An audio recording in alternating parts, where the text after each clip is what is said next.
Having an extra cup of coffee with Peter Pettalia this morning, the state representative, Republican from Presque Isle, who may run against Congressman Dan Banashek in the primary, and we're getting to know him a little bit there. You heard what he thought about Proposal 1, if you can read between the lines.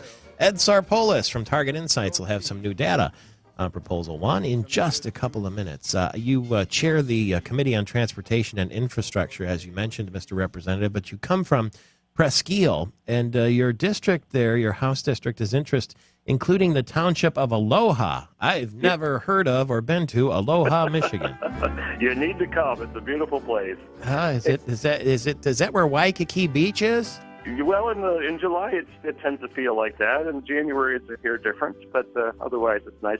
Actually, the 106 is a beautiful district. It's 13 townships in Sheboygan, the full county of Presque Isle, Alpena, Alcona, and Iosco. And before redistricting, I represented Montmorency, Oscoda, and Crawford counties. Yeah, you've got some. Oscoda, is that in your district? It is. Yeah, I spent a lot of time on that beach in Oscoda when I was much younger.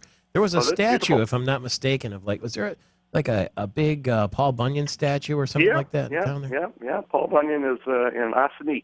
Yeah, and there was something, a place called Petrowski's Irish Pub. I don't know if that's still in operation or not. I don't recognize that name, but if you're looking for a pub, you shouldn't have a problem finding one in Northeast Michigan. Now, you're in the auto parts business, auto repair? I own an auto repair business in Alpena, and my wife and I own a seasonal resort on Grand Lake just north of Alpena. Oh, nice. No wonder you like your Michigan. Well, I tell people it's interesting. In my auto repair business, people may come in and be upset that they're getting a $1,000 repair bill, but they like me. In politics, it's a challenge to be liked at all. In my resort, nobody leaves unhappy. Yeah, that's the truth. Well, you got the combination there, don't you? Speaking of auto parts and auto repair, there's a company called Diesel Tech in Granville, Michigan. Brian Clowiter is the owner, and he's taking a stand for what he says are Christian business owners who feel their voices are being drowned out by gay rights advocates. Here's what he says. If you have a vehicle that needs to be repaired, we'd be happy to do that for you. But if you want to come in here with your boyfriend and you want to openly display that, then that's just not going to be tolerated here. We don't believe that here. He says he's going to refuse service to any openly gay person, and he says, I'll put your vehicle together with all the bolts and no nuts, and you can see how that works. And here's more of what he's had to say. I want to have a voice about this. I want to be heard about this. And this is, and it's challenging to decide to say, I'm on the opposing side of what's seen as the popular view. Yeah, here's a little bit more from this fella. I think it would be made pretty clear to me that I'm not welcome there, which I would almost consider that enlightening. I would know exactly where not to go. Yeah, what do you make of that? The gay rights argument is pretty interesting. There are so many important things to tackle in our nation and in this state. I don't care what your lifestyle is, but I truly believe in traditional marriage. We are a Christian-based nation. That gentleman in his business has a right to serve the people that he would like. I guess if we're talking about or going into what would be the expansion of Elliott Larson, I'm not in favor of that. Personally, I believe that we should get rid of all protections for discrimination, all. This country doesn't need those. It's interesting that people that tend to push expansions of things like Elliott Larson are trial lawyers. Why do they want it? Because they care about their fellow human man, or is it a potential business to them? We need to all be courteous of everybody. Do you mean to say that, let's say at your resort, if a black gay couple showed up, would you let them have a cabin or a cottage or a room? Absolutely. Do you think that another resort down the street could say no if they wanted to? I don't think so. We're full. We don't have room for your kind here.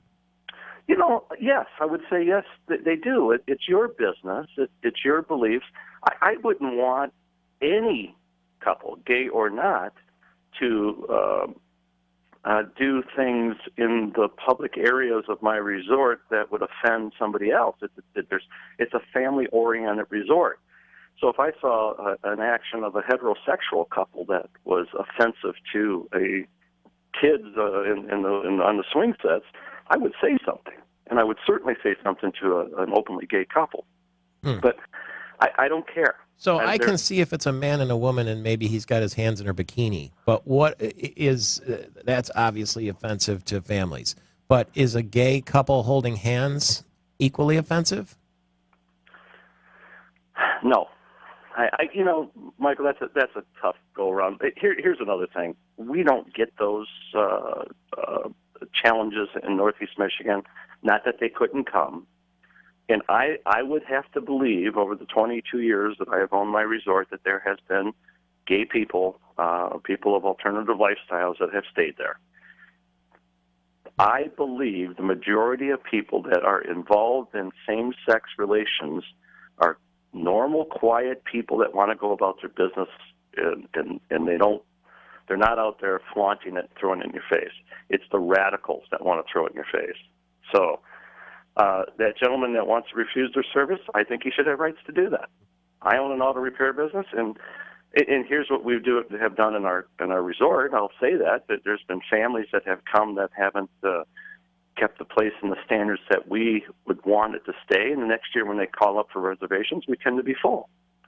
So, I mean, there are ways to refuse service. Yeah, well, I don't think Treetops is going to be allowing any fraternities to come back after what happened over there. Well, I guess not. Probably I guess not. Well, Michael, talking about I know you know what Elliot Larson is and the expansion of that. I don't think we need it. And I'm going to go back to flat out saying and simple. I'll be 60 years old in August, and I want special treatment because I'm a slightly overweight 60-year-old white man. I want my own protection. Yeah. Well, you're not getting it, and I'm not either, is the way that's going to go.